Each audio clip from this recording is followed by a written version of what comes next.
जय शिवराय। स्वराज्य रक्षक छत्रपती संभाजी महाराज की जय। स्वराज्य रक्षक छत्रपती संभाजी महाराज की जय। स्वराज्य रक्षक छत्रपती संभाजी महाराज की जय। जाऊ जय शिवराय। स्वराज्य रक्षक छत्रपती संभाजी महाराज की जय। स्वराज्य रक्षक छत्रपती संभाजी महाराज की जय। स्वराज्य रक्षक छत्रपती संभाजी महाराज की जय। राष्ट्रवादी काँग्रेस पक्षाकडून आज सिंहगडावर स्वच्छता मोहीम राबवण्यात आली, स्वच्छता अभियान राबवण्यात आलं आणि या मोहिमेला खासदार सुप्रिया सुळे यांनी स्वतः हजेरी लावत सिंहगडावर स्वच्छता केलेली आहे। स्वतः ते आपल्या सोबत आहेत, त्यांच्याकडनं जाणून घेऊया।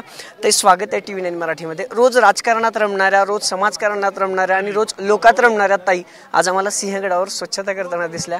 काय नेमका या मागचं भावना होत्या, काय उद्दिष्ट होतं? मी सिंहगडावर रेग्युलरली येते, एक शिवप्रेमी म्हणून, एक इतिहासाचा अभ्यासक म्हणून, एक पर्यावरण प्रेमी म्हणून आणि एक हेल्थ अवेअरनेस म्हणून, म्हणजे ट्रेकर पण। त्याच्यामुळे ह्या सगळ्या गोष्टी एका ठिकाणी जर कुठे मिळत असतील महाराष्ट्रात तर त्या आपल्या गड किल्ल्यांवर आहेत। म्हणजे इथे आल्यावर नेहमी ऊर्जा येते आणि हा किल्लाला आमच्या सगळ्यांचंच अनेक वेळा येतं आणि अनेक वेळा मनात एकच खतखत वाटते की इथे पर्यटक येतात, ट्रेकर्स येतात, शिवप्रेमी येतात, पण जाताना कोणीतरी कुठला तरी प्लास्टिकची पिशवी टाक, प्लास्टिकचा बाटली टाक, हा कचरा होतो आणि हा कचरा ही अतिशय पवित्र अशी ही वास्तू आहे। हा किल्ला आहे पण आपल्या सगळ्यांसाठी खूप पवित्र वास्तू आहे आणि ती स्वच्छ राहिलीच पाहिजे। म्हणजे जशी आपण आपली मंदिरं स्वच्छ ठेवतो तशी आपले किल्ले, गड ही आपण स्वच्छ ठेवायला पाहिजेत आणि त्याचा एक छोटासा प्रयत्न आम्ही संघटनेच्या माध्यमातून नेहमीच करतो आणि तो हा दिवस परत आहे। ताई, गड संवर्धनाचा विषय नेहमी तुम्ही मांडता, संसदेत तुम्ही मांडलाय, राज्य सरकारच्या अधीन या सगळ्या जागा आहेत, पण जसं म्हणावं तसं गड संवर्धन होत नाहीये, निधीचा अभाव असतो। जसं रायगडावर आता चालू आहे तसे प्रत्येक गडावर, इथं सुद्धा तानाजी मालुसरे यांच्या समाधीची व्यवस्था झाली। काय राज्य सरकारकडनं आता अपेक्षा आहेत किंवा केंद्र सरकारकडे याबाबत काही पाठपुरावा करणार आहे? माझी ईडी सरकारला विनंती आहे की माननीय अजितदादा पुण्याचे पालकमंत्री असताना जेजुरीचा असेल किंवा इथे सिंहगडासाठी जो काही निधी दादानी दिला होता, जो प्लॅन दादानी केला होता, तो जरी एक्झिक्यूट केला तरी खूप मोठं काम आणि चांगलं काम इथे उभं राहिलेलं तुम्हाला दिसेल।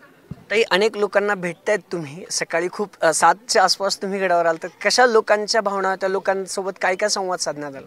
इथे खूप ट्रेकर्सचे ग्रुप येतात, हे लोक खूप ट्रेकर्स आहेत, खूप शिवप्रेमी आहेत आणि सगळ्यांनाच इथली स्वच्छता, इथला इतिहास आणि लहान लहान मुलंही देखील येतात, म्हणजे 8, 9, 10 वर्षाची मुलं इथे ट्रेकिंगसाठी येत आहेत आणि त्यांचे वडील त्यांना छत्रपतींचा इतिहास सांगतायत। खूप गोड आणि एक आपल्याला सगळ्यांनाच आनंद आणि समाधान देणारं अशी ही सकाळ आहे आमच्या सगळ्यांसाठीच। ताई, आज गडावर तुम्ही भेट दिलेली आहे, पण महाराष्ट्रात सध्या जे राजकारण चालू आहे आपल्या महापुरुषांचं, छत्रपती शिवाजी महाराज, छत्रपती संभाजी महाराज, सामनामध्ये त्याला धरून एक अग्रलेख आलाय, जी औरंगजेब जी म्हणून चंद्रशेखर बावनकुळे म्हणाले होते। खरं तर त्यांना टीकास्त्र सोडले, पण त्यात असं म्हणाल की राष्ट्रवादीच्या एका नेत्याला आणि आमदारांना सुद्धा औरंगजेब धर्मद्रोही नाही वाटले, म्हणजे जितेंद्र आव्हाडांना एक सल्ला दिलाय। कसं बघता किंवा औरंगजेबजी जो उल्लेख केला बावनकुळेंनी त्याकडे कसं बघता?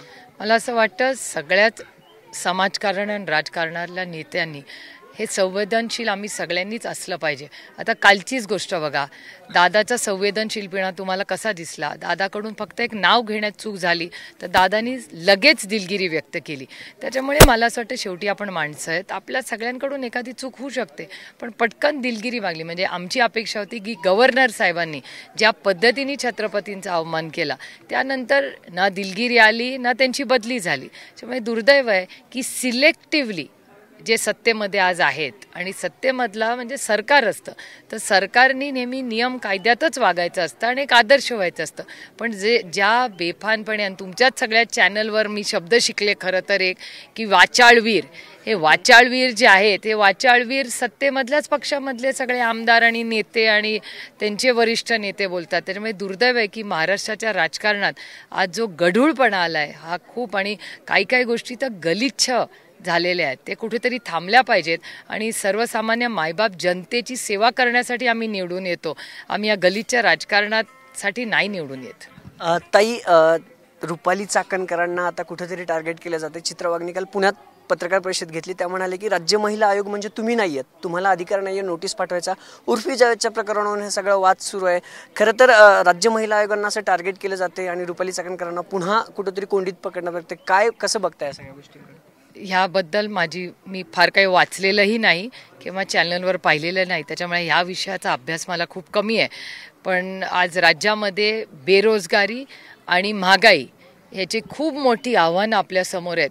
त्याच्यामुळे मला विचाराल तर ह्या भागात काम करत असताना सातत्याने ह्या भागाचा विकास कसा होईल, बेरोजगारीचे प्रश्न कसे सुटतील आणि आज देशासमोर खूप मोठं महागाईचं जे आव्हान आहे त्याच्यामध्येच आम्ही खूप व्यस्त आहोत आणि ह्याच्यासाठीच लोकांनी आम्हाला निवडून दिलं आहे. त्याच्यामुळे सगळ्याच विषयाचा अभ्यास करणं माझ्यासारख्या व्यक्तीला अवघड असतं, कारण का सगळ्याची एक्सपर्ट मी नाही आहे.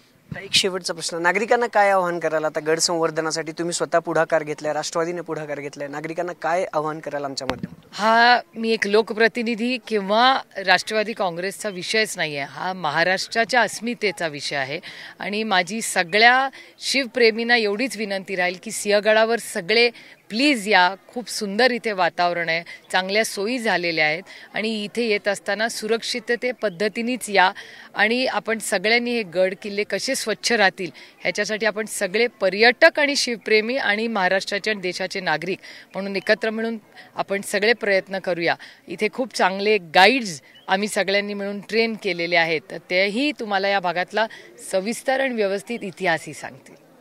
तर या होत्या राष्ट्रवादी काँग्रेसच्या खासदार सुप्रिया सुळे, ज्यांनी स्वतः स्वच्छता मोहीम सिंहगडावर राबवत येणाऱ्या पर्यटकांना देखील स्वच्छता राबवण्याचं आवाहन केलं आहे. कॅमेरा पर्सन राहुल कांबळेसह अभिजित पोते, TV9 मराठी, पुणे.